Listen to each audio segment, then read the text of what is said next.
Hello there, Larry. How are you doing? Great, Glenn. How are you? I'm fine. This is Glenn Loury, and this is the Glenn Show, I'm very proud to say. And I have today, as my conversation partner, Professor Laurence Kotlikoff of the Department of Economics at Boston University, who is also, I'm very proud to say, the first presidential candidate to participate in a bloggingheads.tv conversation. Welcome to bloggingheads.tv, Larry. Thanks, Glenn. Thanks for having me. It's my pleasure. So, you're running for president. Do you know what my kids say when I tell them that my friend Larry Kotlikoff is running for president? They say, "Crazy Larry, what's he up to now?" Well, why don't you give us a kind of a background on how it is that, what's the framework that's in the Americans Elect, I should say, process. Can you give us a breakdown on that? And I'm really interested in the personal side about how it is that you decided to throw your hat into the ring here. Before we go on to the substance of your platform and what you do when you're in the White House. Sure. Well, it does seem at some level crazy, but when you think about the magnitude of the problems that we're facing and the fact that they're not getting fixed and the politicians have made them worse over time, and that economists actually have something to offer, economists that aren't politically focused. When the guys who work, we know that our colleagues in economics who go down to work in Washington for particular presidents instantly turn into politicians. When we think about the problems and the fact that there are economic solutions and the fact that the economists going there aren't delivering those solutions because they turn into politicians, then we have more or less a moral obligation to try and fix this problem. So that's what's motivating me. I'm trying to make sure that your kids and my kids, as crazy as it may sound to both our sets of kids, it's not actually crazy because nobody was born with a stamped president on their heads, and you have in this office historically now we've had in the post-war period we've had a general, we've had a actor, we've had a nuclear engineer, we've had a lawyer, we've had businessmen. Well, let me interrupt for a minute, Larry. We had people who had been actors, who had been peanut farmers, and who had been lawyers, right, but who became politicians and became, in many instances, master politicians, which allowed them to get themselves elected to office in a nation of 300 million people, and B, allowed them, to the extent that they got anything done, to get something done after they got to office. Your idea that, you're not a politician, that's what qualifies you, because when people with economic expertise go to Washington, they become politicians. Strikes me as a bit naive, Larry, in that how does anybody get anything done in Washington who's not a politician? Politics is its own sphere. It's not to be disdained. It's to be mastered, a person might say. How would you respond to that? I would say the politicians haven't gotten anything done. They haven't got anything good done, and that the country recognizes this, so that they're really sick and tired of politicians per se, people that will say anything to get on any given day to get somebody's vote. And I think that what the country is starving for is actually the truth and an answer. So the politicians have been misleading us about the depth of our problems and haven't really come up with creative and strong enough medicine to fix them. So if you look at the poll numbers, the public recognizes this now. Is Barack Obama a very charismatic guy? Is he a great speaker? Absolutely. Are people sick and tired of his voice at this point? Perhaps. I think because they hear the same thing, they don't hear any insight to what the economic problems are. Does Mitt Romney seem like some automatic or robot? Yes. I mean, I don't know that the public finds some of these personal characteristics of these individuals all that appealing, as opposed to, after a bit, these folks are 6'4", whatever, very charismatic in their own particular way, but I take it that you're not 6'4", Larry. Well, in fact, I know that you're not, but I don't think our audience can tell just from the image on the screen that you're not 6'4". But I take your point. Yeah, they're 6'4". They're good looking. They are they're wearing $10,000 suits and so forth. That's true. I'm 7'10", by the way. And they have a lot of rich friends, Larry. How many rich friends do you have? Well, all I need is, frankly, in order to win this, I don't need. I need a lot of people sending $25. A lot of people care about their kids, because this campaign is in large part about our children and how we're going to fix these problems for them into the future. We have a fiscal policy that's completely out of control. It has been for decades now, leaving massive bills to the next generation. We're hiding the disclosure of those bills by the way we do our accounting. Can I just interrupt for a minute, because I want to get into the specifics, but I wanted to talk, if we could, just at the beginning a little bit about this process. Sure, absolutely. Because I'm wondering, without a political party apparatus behind one, how does one maneuver with the Congress? How do you relate to these larger political institutional forces that have to be worked with in order to accomplish one's goals? Well, think about a divorcing couple that hate, have gotten into a position where they just hate each other. They can't stand to be around each other. They enjoy fighting more than coming to an answer. They can actually agree with a mediator, but they can't agree with each other. So I'm an independent. I have friends who are both Democrats and Republicans down there in Washington. Right. And I also have policies that I've designed that are very, very simple, designed to appeal to both the red and the blue, the red Republicans, the blue Democrats, and I call these the purple plans, because red plus blue makes purple. So I think that if you are apolitical in this context and you can come up with policies that will actually work, and you can get along and respect both sides, I think I can bring them together in a way that other people, that they by themselves can't achieve. Okay. So I think this is far from crazy. I think this is actually the only real solution at this point. We have. It's not. I mean, what is the this? That's the only real solution. I'm sorry. Well, your candidacy, or more generally, non-politicians putting themselves forward. Well, non-politicians who know what to do. It's not to do with how to fix things.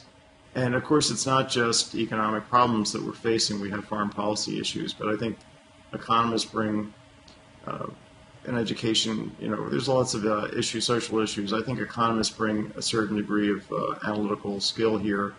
I am the first economist ever to run for president, as far as I know. I can't contradict you on that. Yeah. So the others are too smart, Larry. No, just kidding. Yeah, could be. Yeah. No, I think this is actually. But let me just. Is it really a deficiency of expertise? I mean, let me put it as an economist would put it.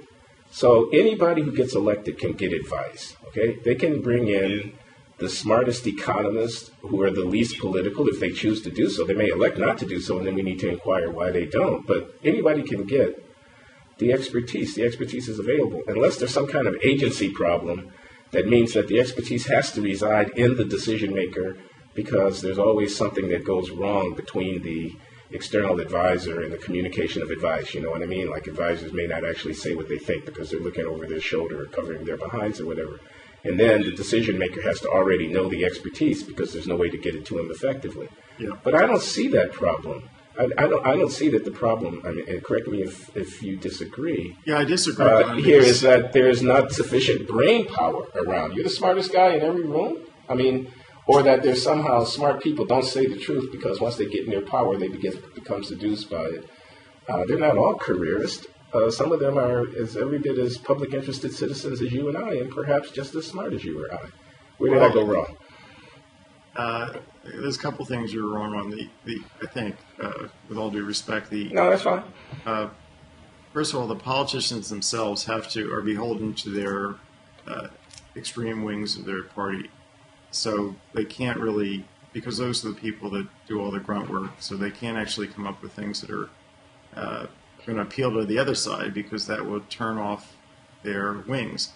And then the economists, some of whom are obviously incredibly competent and terrific economists, their job, as they see it, is, because I've observed this firsthand. I worked down in Washington. In Reagan's Treasury Department, was it? Or Council of Economic Advisors? Council of Economic Advisors, and I was a senior economist. I wasn't a member. You know, there's a chairman and then 2 members, and then there's about 10 senior economists. I was staff, a young senior economist, and I didn't even vote for Reagan. I voted for Carter, but I would have gone down and worked for Carter just as well. I was working for the country, not for the politicians. But what I observed is that, with rare exception, the economists who go there to work end up deciding, gee, now I've got a political master. I've got to make that political master happy. He's not going to accept anything that's really first best or second best, so I'm going to come up with something third best, which is politically acceptable. And it's acceptable to his fringe wing. And then that thing that's acceptable is not acceptable to the other party, and consequently we don't actually have we never get the first best policies being proposed. I don't understand this argument, Larry. Why doesn't the president say to his advisors, I know that the tendency is going to be for you to tell me what it is you think I want to hear, or for you to pretend like you're a smarter politician than me and tell me what it is that you think is feasible. Well, if you're I'm not asking you for that. I'm asking you to give me your best advice. I'm the president. I'm the one who can decide whether or not that advice is politically implementable or not. I just want to know what you think.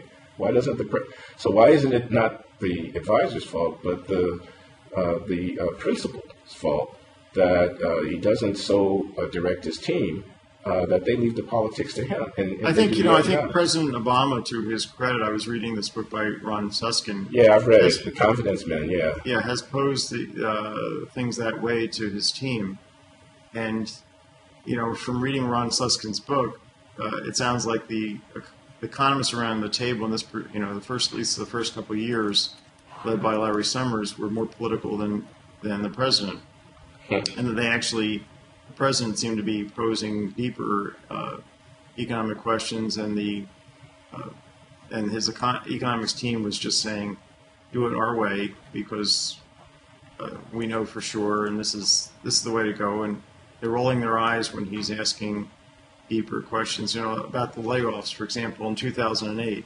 In Suskind's book, the president is recorded in the book as saying that he thinks that a lot of the layoffs, and there were massive layoffs, almost coordinated layoffs, 500,000, 700,000 people a month, that these layoffs were due to companies trying to improve their productivity, basically taking the opportunity to fire people that they wanted to fire a long time ago, perhaps, or to move a plant abroad.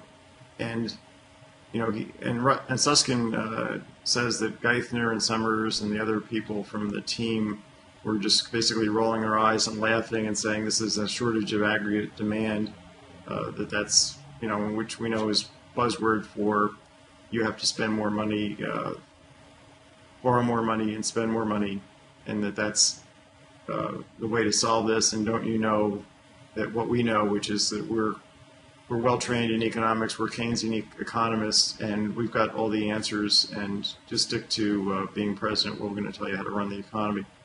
It seemed to me that President Obama was a better economist in that context than this team.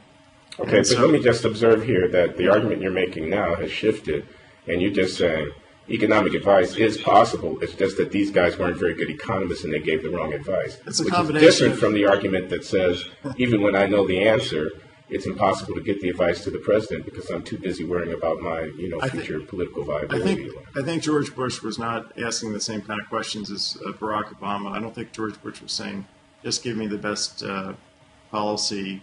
I don't think he was wanting to know about economics or to think about economics. Well, I would agree that George Bush is a better economist. That Barack Obama is a better economist than George W. Bush. So I would not agree that Barack Obama is a better economist than, Larry Summers. Silly. That seems silly to me. I think, I guess I differ. Because he asked a question? Maybe he's a better man. Maybe he's a better political leader. But, do you really think he understands the ins and outs of I don't know, neo-Keynesian. You really think he's able to evaluate the statistical evidence as it's being reported in the professional journals? Do you really think he has a depth of knowledge about the literature, the development of these ideas over 2 centuries? I mean, he's just Barack Obama. I'm not saying he's a better overall economist than Larry Summers. Obviously, Larry's brilliant and has done significant work. Okay, so we agree about that. So 2 points. One is that most presidents, it's a rare president that really wants to learn about economics and seek the truth and really get the first best answer. Then you've got, we also know that Larry Summers is an incredibly political person and has maneuvered himself through time to take care of himself first and I think be true to the economics second. And so this particular team, I think, was highly political to begin with. So Obama, I think, mistakenly chose a set of people who were geared to, go along to get along in terms of economic policy. I'm sorry, go along with whom? Well, he chose a set of yes men. Larry Summers is a yes man. Well, I think yes. That's not what I noticed of him. The last time I checked, I didn't think anybody thought they thought he was an asshole, but they didn't think he was a yes man. Well, I think he's looking at where what constituency he has to please this month or this year, and I think the constituency was the Democratic side of the of Congress, and that's where he was focusing his attention. I don't know, I wasn't there, and I don't want to put words in his mouth or head, but I know Larry quite well. I've written papers with him. We were together in grad school. Yeah, you're both from Philadelphia, no? But yeah, I took his course with his dad at Penn, so I knew him even before I knew him. And I saw him change political sides from working with Marty Feldstein and being a up-and-coming Republican economist to an up-and-coming Democratic congressman. And you're suggesting that was a career move and not a sincere expression of political belief? I think so, yes. Yeah. I think Larry is very good at adapting to what's going to work for him career-wise. I don't think that we have to realize that economics is not is independent of politics, and when you start to work for a politician, you're almost giving up your credentials. It seems to me, we need to, as economists, need to be above the politics. We need to say, here's just like a physician would say, here's the diagnosis and here's the answer. Here's my best understanding. A scientist would say, here's what we know and here's what we can do. But economists, they do turn into politicians. And when I talk to Republican advisors, economists who are Republican advisors, and I talk to economists who are Democratic advisors, I hear politics nonstop coming out of their mouths. And everybody that was in his group, talking about Summers, Geithner, Christy Romer, I think to a lesser extent, Dean Sperling, who's now the head of the head of the National Economic Council. Alan Kruger is the only economist who comes off looking good in that book, as I recall. Yeah, and Alan is, Christy too, to a certain extent, to a large extent, not to a very large extent. You mean Christy Romer? Yeah, she was the chairman of the Council of Economic Advisors. But we do know, you and I know enough about Christy Romer and Alan Kruger to know that when I listen to them, I'm going to hear economics first and politics second. And I know enough about Larry Summers to know that it's reverse. And I know enough about the people that he's going to bring around him and listen to that it's the reverse. Those are fighting words, Larry. Yeah. I don't know how you're going to make it at the next American Economics Association convention. Well, there may be a contract out on you, man.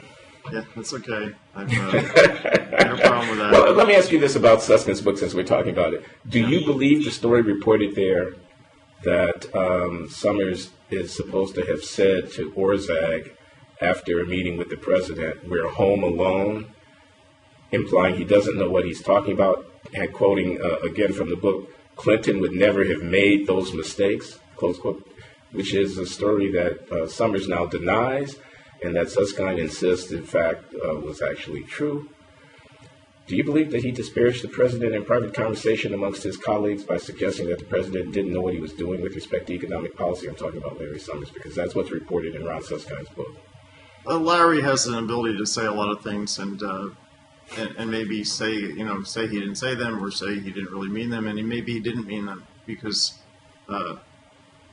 he's into self-aggrandizement to a large extent. So even talking with a colleague and making himself seem more important than the president is not out of the unexpected from my experience. But the fact of the matter is that I think Larry was having a private conversation with Peter, and that we can't take you don't want to take it too seriously. And Suskind's book is to me there's not a lot of thin rule here that I just cited it on one instance, but I don't think that there's any systematic undermining of that the president said to do X and everybody else did not X on a systematic basis. I think if the president really wanted X to happen, he would have been asking about X every single day, and he's a strong-willed person, and he would have had it happen. So I think Suskind actually didn't have much to write about. If you look at the book, there's a long discussion of the financial crisis. Some of it's very interesting, but it has precious little to do with his topic. And so I think... But let me ask you this, because also reported in the book is this idea that the Secretary of the Treasury, Geithner, slow-walked Obama's directive that a contingency plan be put in place to, at least scope out the possibility of the government taking over, Citibank or something like that, taking over one of the big banks instead of a, bailout. It would have been more of a kind of nationalization, and then that, more in the Swedish model or whatever. But it is reported by Suskind that Geithner just never did anything. And so weeks later, in another meeting, the president basically is wanting to know what happened on her plan. And if I recall the book correctly, it's Christina Romer who has to tell him that that there is no plan. First of all, did I accurately describe what's reported? And what do you have to say about that? You did accurately describe it. I think it's up for the president to decide whether or not he, how firmly he put the marching orders down on the table. I don't know that we're not there. Suskind has incentive to make this a big deal because he needs to have some content for his book. I'm very critical of the general thrust of policy, but I don't want to particularly, get into conversations that I wasn't at, and they're third hand, and that are people, and some people are denying. So I do think that the basic story is that that economics team was highly politically charged at the top, and it's not a surprise to me that they came up with really poor economic answers to our problems, and that the president now has locked himself into Dodd-Frank bill, which does nothing really to solve the fundamental problems of Wall Street, make it safe for Main Street. We're locked into Obamacares. I don't call it Obamacare, I call it Obamacares, because I think the president deeply cares about the uninsured 50 million Americans, and has done something no other American president has done, which is to get them some source of health insurance. But the problem with that is that it's a system now that could run out of control in terms of its costs. So we already have Medicare out of control in terms of its costs. We've got Medicaid out of control. We've got the employer-based health care subsidy running out of control. And we've got now a new program. What we needed to have was a basic health plan for every American within a fixed budget. And the president, his team obviously didn't push that, and the president didn't push that. So they did some good things in this policy, but at the cost of potentially further bankrupting the country. So I refer Scott Burns, who's a syndicated columnist. And a co-author of yours, if I'm not mistaken. Yeah, we have a book coming out called The Clash of Generations, and we start out the book with a discussion of catastrophic success. The Obamacares, the new health exchange, is an example to me of catastrophic success, a great success, a very significant success, but also yet more catastrophe with respect to our kids. If you do something really great and useful for,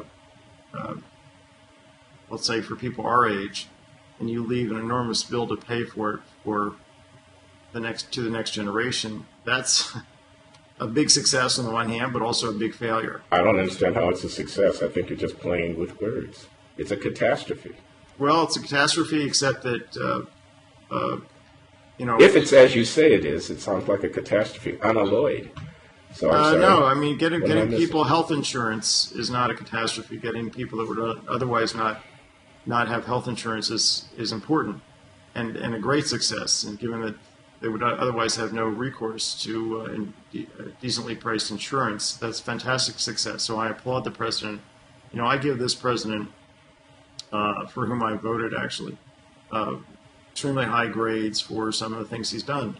I also give him pretty low grades for other things. So, on average, I give him about a B for his presidency, which is not what we need. We need a okay. But let me just go back to this Obamacare's question.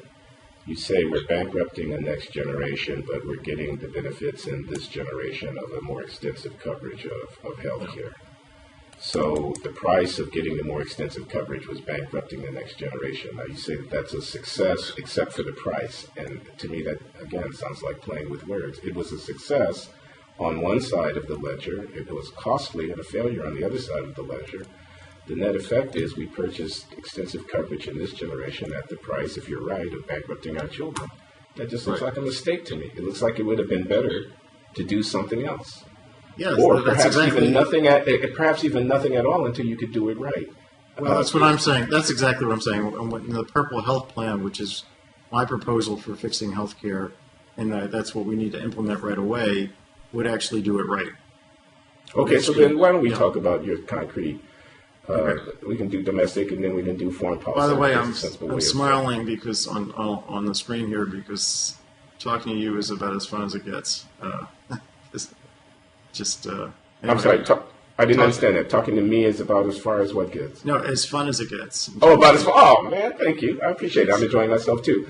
So tell us about the plans. or the problems, and then the solutions to the problems according to. Okay, so let's think about the healthcare. Healthcare. There's a consensus in this country that by both sides of the aisle about a couple things. One, when it comes to healthcare. There's a consensus that everybody needs a basic health plan.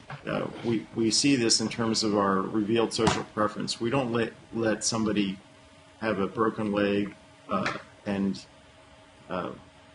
just leave them on the street. We take them to the ER and pay for it socially. So there is a consensus that everybody needs a basic health insurance plan. There's a consensus that we should not drive the country broke providing it. There's a consensus that people with bad luck and bad genes should not be disadvantaged in the marketplace here.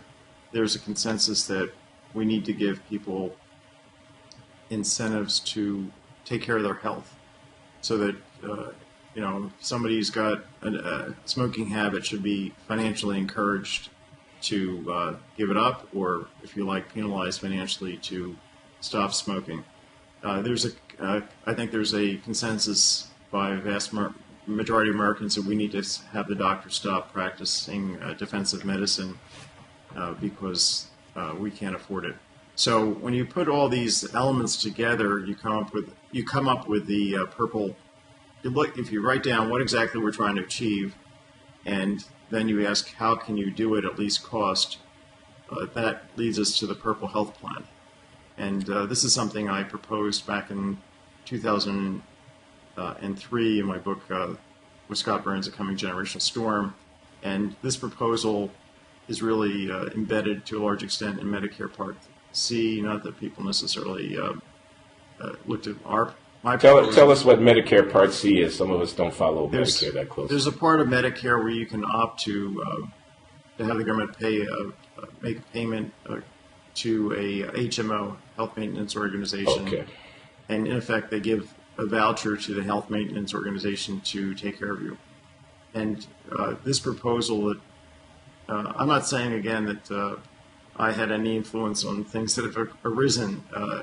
But if you look at Obamacare's, the essence of Obamacare's in terms of its structure is very much this proposal. If you look at Paul Ryan and Senator Wyden's recent proposal to fix Medicare, the essence is this proposal. If you look at the German, the Dutch, the Israeli, the Japanese, the Swiss healthcare plans, the essence is the Purple Health Plan. So let's talk about the Purple Health Plan. Can I ask you a question before Yeah. you get down to the exact details of the proposal, which is I would have thought a single payer would have a system of some kind providing health care would have met most of those desiderata. Where does that fall in your scheme of things? Well, I don't know. When you hear the Purple Health Plan, you'll see that it's a single insurer. The government's providing the insurance, we're all, it's not the government. We ultimately, taxpayers pay the bills for everything. So it's not like Uncle Sam is, doing this out of the goodness of his heart. Governments are people too, to paraphrase Mitt Romney. Exactly. He says corporations are people, meaning only that the incidence of any tax on a corporation will ultimately fall on persons, which is true. I mean, it's just almost by definition the case. And you say any government program is ultimately going to fall on taxpayers. Also true almost by definition, because money doesn't come out of the air. Right. So I think we have to ask, the government's going to be involved, and let's try and do it at least cost. Okay, so tell us about the plan. I'm very curious. Okay, so here's the idea. The government decides that we're going to spend 10% of GDP on healthcare. We're currently spending something like 16%? We're spending at the government, and what I meant was to say that the government will spend 10% of GDP. We're currently spending about 10% of GDP at the federal and state government level. Okay. At the total level of expenditure is about 18% of GDP. 18%. Mm-hmm. So the private expenditure is about 8%. So the government sets itself a budget cap at the current level of proportionate spending that it's engaged in healthcare. Yeah. So the first thing about this proposal is that we spend 10% of GDP and no more through the rest of time. Okay. A fixed budget at 10% of GDP. So it doesn't go up to 23% of GDP, which is what the CBO now projects, which is going to bankrupt the country. Okay. That's step one. Step two is how do you allocate that budget? Well, you have a panel of doctors determine what a basic health insurance policy should cover, and you allocate that 10% of GDP as a voucher to each American. Okay, so each American citizen gets a voucher for the basic health insurance policy. What the basic health insurance policy entails in terms of coverage is determined by this panel of doctors. And you already know that the cost of basic coverage for every American will fall within your 10% of GDP budget? How do you know that? Well, we're going to talk about, you're going to have cost control. The panel is going to say that angioplasty at 95 is not included. They're going to say that they're going to say what is and is not included in the basic health insurance plan. So again, I'm interrupting, but forgive me. We're going to resolve this devilish problem of how to ration care to people at the end of life, which is not being very well resolved at all right now, and which is an important part of the cost balloon explosion phenomenon, by fiat, by a panel of, quote, experts, close quote, to whom is going to be delegated the power over life and death. We might just call them death panels. Is that what we're going to do? Well, we're going to call them life panels. Life panels. But they're going to be making life and death decisions for people in order to ration care. Not just old people, young people. Don't have. There's nobody in this country that can have unlimited care. Can have every single doctor in the world hang out with them. Right. So we're all effectively rationed. Right. Everybody on the planet, including Warren Buffett. There's no ultimate. So let's get through the details. So it's very simple. You take 10% of GDP. You give everybody a voucher for this basic policy. The size of the voucher depends on the pre-existing conditions. So if you have diabetes, for example, you're going to get a much bigger voucher because it's based on your expected health care cost, the size of your voucher. So panel sets the coverages. Everybody gets an individually experience-rated voucher. the software to do that is already available. Medicare Part C is already using this. You remember Randy Ellis from our department? Yep. He actually developed this technology, the software, and in a company, and the company was bought up, and they're now working with Medicare. This is to translate pre-existing medical condition into a forecast of what the medical costs are going to be so that you could calibrate an experience-rated voucher, varying in its size amongst people based inversely on the quality of their health. The healthier will get less, the less healthy will get more. Yeah, exactly. Okay. And so this means that this proposal I'm putting forward is highly progressive. And, when the president castigates Paul Ryan for proposing something very similar, but just for the Medicare population, he's really castigating Paul Ryan for proposing something highly progressive. Progressive in the sense that low-income people are more likely to have worse pre-existing health status and hence will get more resources. Is that what you mean? I'm just asking you what you mean. Yeah, that's exactly it. Their vouchers are going to be, on average, much bigger because they're, on average, sicker. Less healthy, yeah. And the elderly are going to have bigger vouchers on average because they're sicker on average. So, but anyway, everybody gets a voucher predicated on their expected health care costs. What's covered is set by the panel so that the sum of all the vouchers doesn't exceed 10% of GDP.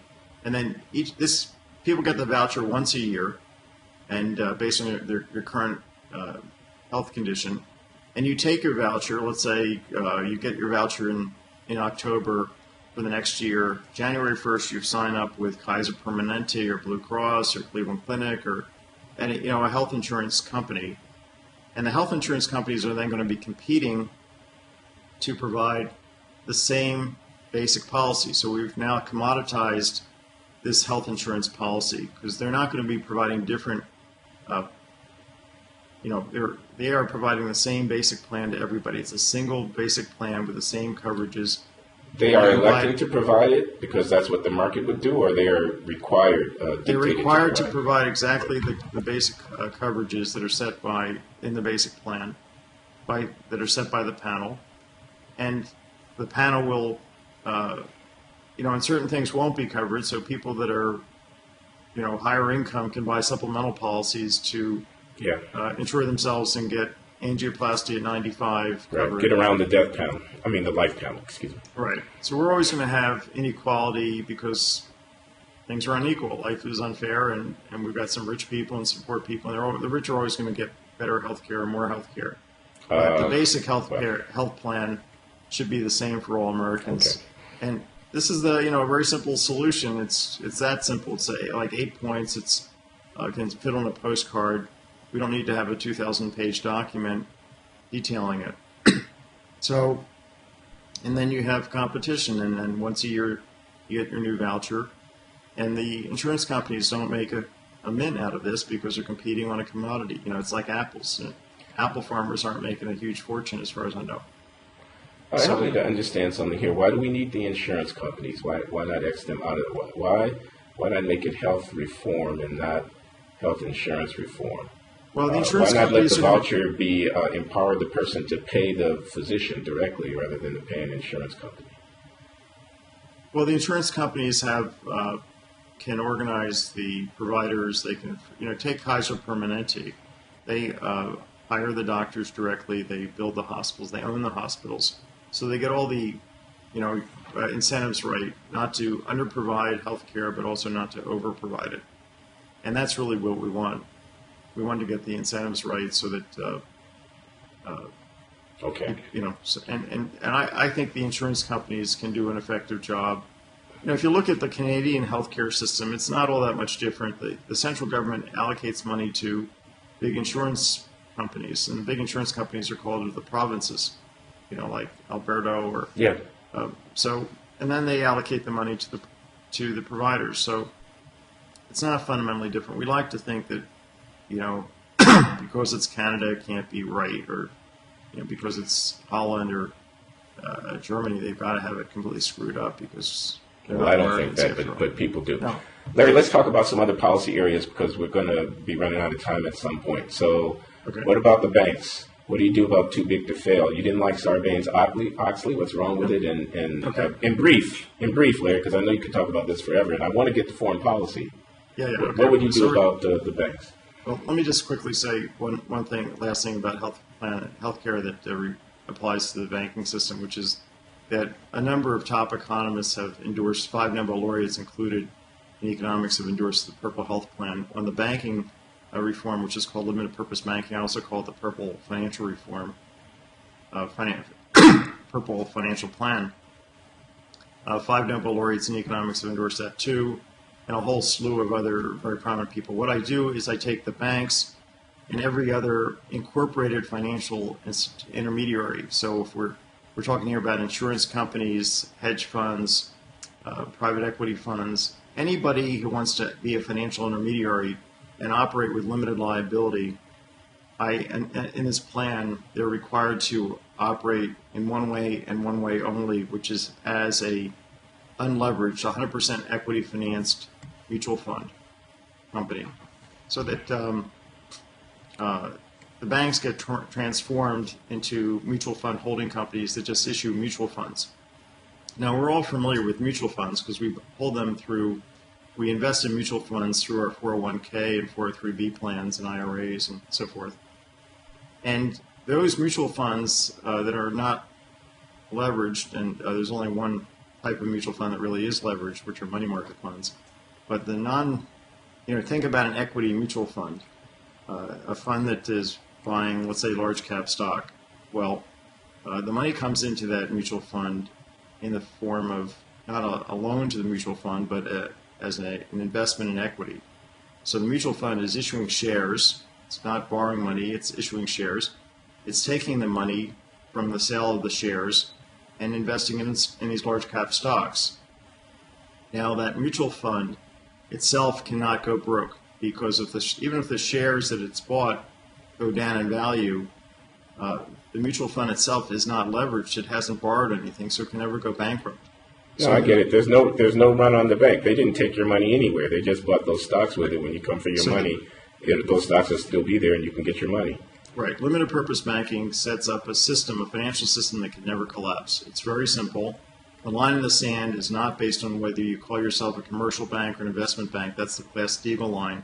The line in the sand here is whether you have limited liability or unlimited liability. You want to have unlimited liability. You want to be Dick Fold and have all your private jets and whatever homes and villas protected against bankruptcy. You have to operate in a way that's safe for the taxpayers and safe for Main Street. So that's limited liability. I think this needs to be explained, Larry, because not everybody is a financial economist. Yeah. That is to say that. Hold on. Okay. Yeah, go ahead. Sorry. I'm trying to check to make sure that I understand, and if I understand, I think others might as well. Limited liability is the idea that when the firm goes bankrupt, even though I was an owner, the firm may have outstanding obligations, but my funds, once the firm is bankrupt, are not on the line, and you can't come after me. Is that the idea that I've got some kind of legal protection, so that assets of mine that are not directly involved in the concern are not on the table? When the company gets to zero, it's all over. And that's exactly it. And Dick Fold is the former head of Lehman Brothers. That's why I erased his name in this context. Okay, so Lehman Brothers went down, but he still kept his airplanes and his houses and stuff because all of Lehman Brothers creditors were not were not paid off. The assets of people who owned shares in Lehman Brothers were held harmless against the claims of those creditors. Yeah, exactly. So he didn't have to worry so much because he had personal protection about taking risks. And he was taking risks not just with the company, but with the economy. The reason I think this is important is that's a legal rule, and you're suggesting another legal rule. In other words, if the laws of bankruptcy protect people with equity positions in a concern that goes under from creditors who are coming looking to be paid because of limited liability, that's a legal rule that benefits people who are making those investments and can keep some of their assets out of harm's way. Right. Then you will suggest another legal rule. If you want that protection, then you have to operate your financial concern under a very strict set of rules. Again, am I following you? Yeah, you're absolutely following me. Okay. And the reason that this will solve the crisis is it'll take leverage out of the banking business, and it'll make it impossible for there to be runs on the bank that will then obligate the government to come in and save firms who are too big to fail, in the sense that if they go under, they will pull down others. Well, there's two parts to the proposal. That's one part. The other part is to take all the regulatory agencies and collapse them to one, which is called the Federal Financial Authority. It's like an FDA, Food and Drug Administration, for the financial services sector.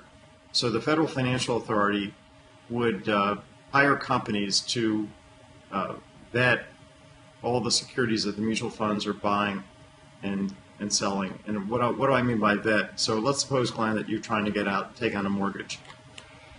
These folks would double check your income. They would verify that you're working at Brown University. They would verify your income. They'd verify your how long you've worked, what your past income has been, what your credit rating is. They would have your house appraised. We wouldn't leave any of this up to Angelo Mazzillo. There wouldn't be any liar loans in the future. Angelo Mazzillo was the head of Countrywide Financial, which generated a lot of liar loans. Why do we want to trust people? These people are not trustworthy who are initiating these securities. Well, why do I need a government agency? Why wouldn't these rating agencies, if they were doing their jobs properly, when they assign ratings to these securities that are the bundled, concoctions of all of these loans, why wouldn't they want to do the research of assessing the quality of the loans that underlie the securities before they slap a double or triple A rating on them? Well, because we saw in the last few years that these rating companies are being paid by the people that they're rating. So they're being paid by Angelo Mazzillos. Okay, they could do it, but they're corrupt. They're being paid to lie, yeah. So let's get companies, have the government, Federal Financial Authority, hire companies who are working just for it to do, if you like, the rating, the verification, and then put all this information up on the web in real time and have the mutual fund companies bid on your mortgage. The mutual funds that are investing in mortgages would then bid on your mortgage, and you would get the best price and therefore the lowest rate on your mortgage. Now, you might think this is pie in the sky, right? Yep. Well, it's not pie in the sky because we have 30% of the financial assets in the U.S. being intermediated through mutual funds already. In Europe, in Sweden and Denmark and Germany, there's something called the covered bond market. That is very much a mutual fund system for mortgages. It's been in place since about 1797. I think Frederick II of Denmark instituted it. So if you look around the world where finance is safe, where the banking system is safe, it's like you see mutual funds in effect. You see 100% equity finance, and you don't have any of these problems. If we had limited purpose banking in place in Europe right now, we would not have this euro crisis because people would be holding these sovereign bonds of Greece and other countries through their mutual funds. They would have already dropped in value, and people would have already taken a hit, and that would have been that. And your proposal puts all of these 100 millionaire and billionaire financier types who are up and down between New York and Washington all the time. Right. Out of business. They're not going to be out of business. They're going to be mutual fund managers. They're not going to make as much money, I believe, as no, because they're not going to be highly leveraged. And they're not going to be making these bets where the downside is partly covered by the people and the upside they can take to the bank. You got it. So you like this. So you're going to from me. Well, yeah, I'm listening. I mean, I think the details will matter, but you got my attention. Well, I got I'm not, this is pretty, again, I don't think this is rocket science. Yeah. And you got to realize, just one more time, that 5 Nobel laureates in economics and then two other Nobel laureates who worked in finance have privately told me they fully endorse this. That's 7 Nobel Prize winners in economics. We've got George Shultz, former Secretary of Treasury, Bill Bradley, Robert Reich, Bill Niskanen, Kevin Hassett, former McCain advisor in economics, Neil Ferguson, Jeff Sachs, Rogoff, Simon Johnson. All right. And also Mervyn King, the governor of the Bank of England. Of England, yeah, I hear you. What does Mario Draghi say, the European Central Bank director, or does he say? I haven't talked to him. I've met with other central bankers in Sweden and Holland and Ireland, and they're very interested in this. I think as soon as one country does this, everybody else will fall in line. It's not taking leverage. Let me just say one thing. Yeah. It's not taking leverage out of the economy. It's taking leverage out of the financial intermediaries where the leverage is too dangerous. And their job is to intermediate it, to keep the financial highway operating. When they engage in risk-taking, they risk the entire intermediation system. And that's a public good, and we can't let them do that. and that's why it's very reckless and dangerous to set up a system the way we have it. So, Excellent. again, limited purpose banking is in large place in place, and it's the part of the financial system that didn't collapse. Yeah, go ahead. I'm sorry, I just want to make sure that the viewers know that they can read about your in greater detail at kotlikoff2012.com. No, .org. .org, I beg your pardon. Kotlikoff, 2012.org, where you have posted detailed descriptions of all your policy ideas, and it's really worth taking a look, I think. Because we're not going to have time in this conversation to cover all of them, I'm afraid, Larry. Right. Yeah, I did write. I don't want to, it's not going to really matter to me. I'm not going to make enough sales out of my book to matter to me financially. But I have this book called Jimmy Stewart is Dead, which talks about limited purpose banking, and you can see all the endorsements of this plan on the back cover. Yeah. Let me just say, for my own part, I read Jimmy Stewart is Dead, and if you don't understand anything about financial economics, you will understand everything that's written in this book, because it's really beautifully written, Larry. It's a nice achievement of economics exposition, as I've seen around lately. So congratulations on the book. Tell me a little bit about Crazy Larry's foreign policy. My kids want to know if you're going to war with Iran. They want to know, what you want to do with China policy. Okay. They want to know what's going to happen in the Indian subcontinent, with Pakistan and all this kind of stuff. Larry Kotlikoff, the economist running the world. We either celebrate or we shudder at the prospect. Yep. Because we're not sure you know what you're doing, my brother.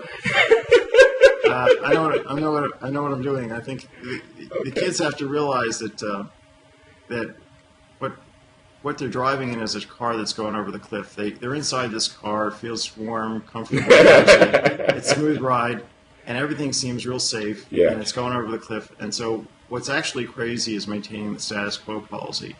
Now with Iran, we have a very difficult situation.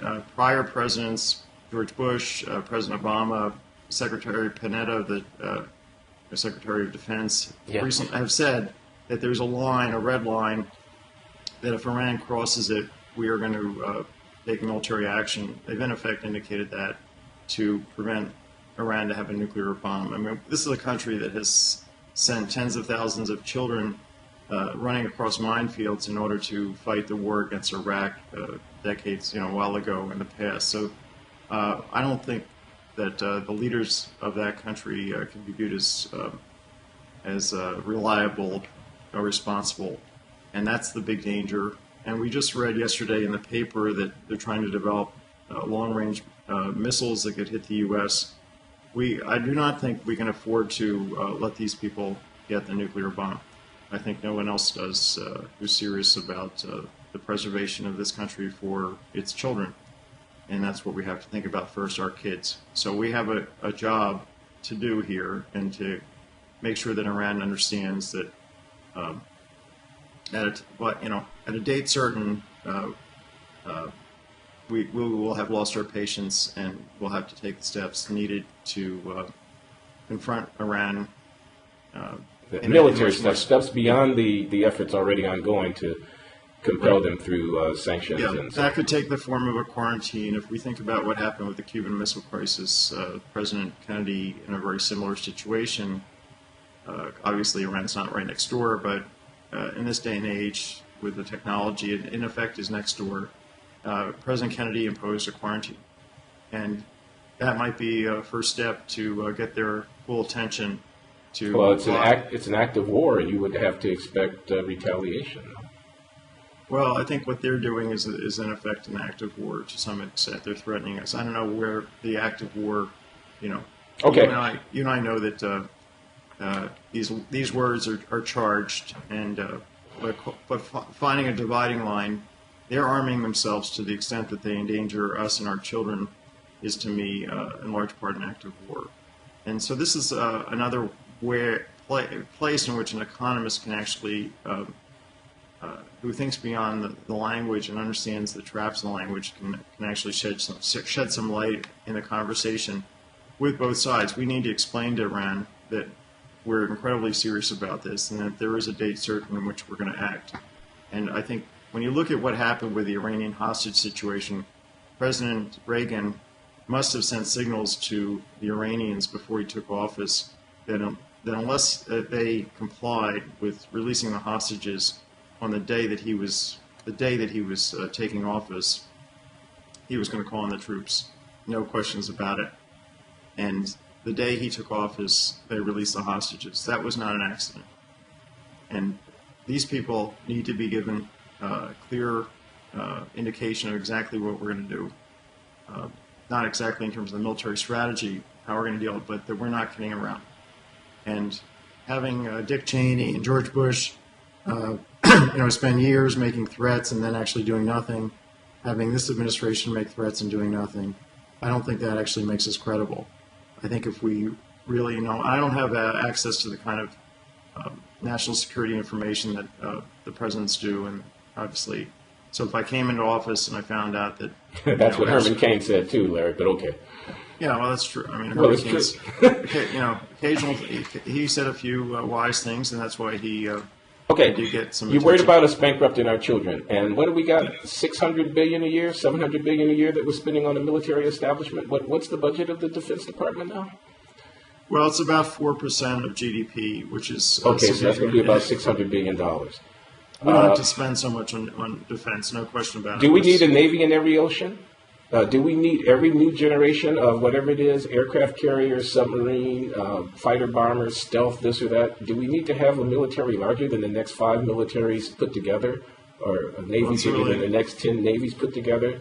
I'm asking you what your view about the global role of the United States going into the 21st century should be. I think we cannot be nation builders. We have to use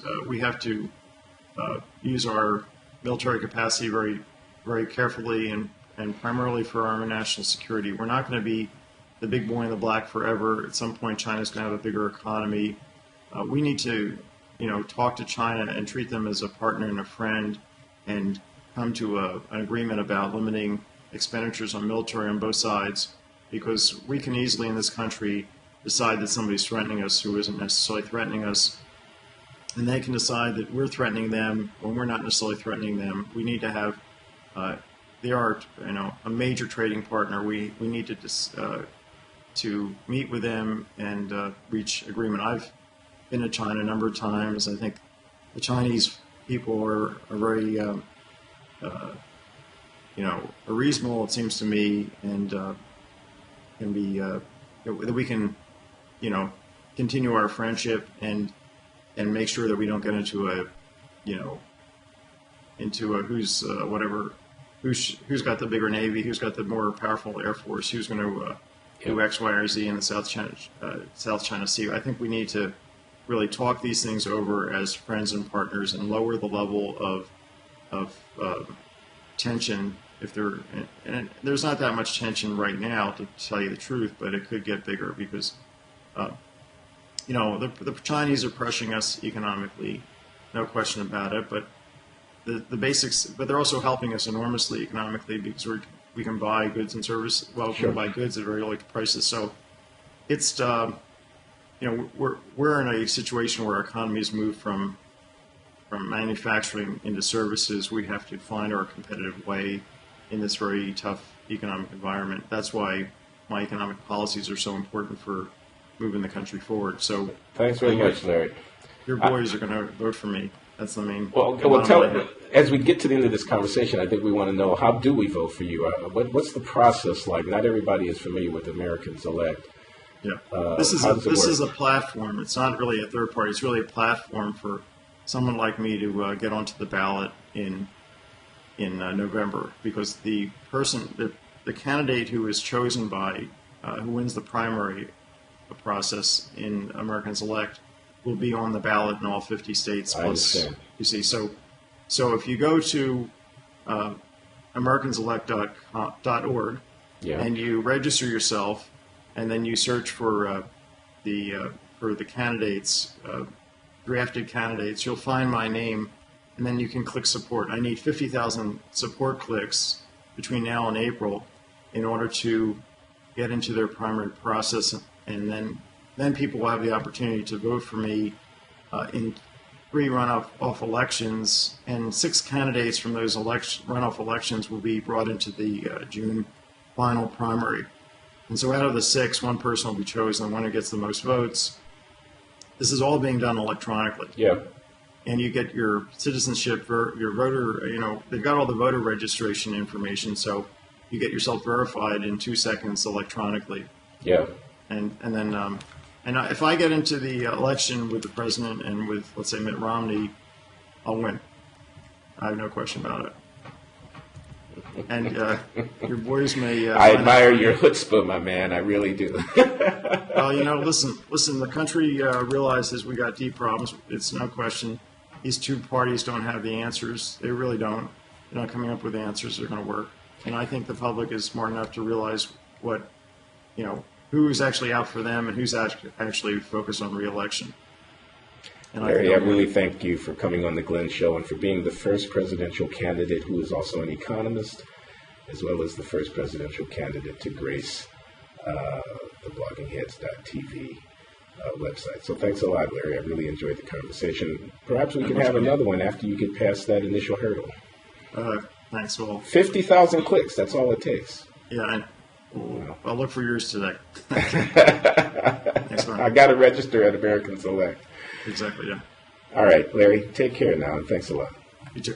Bye.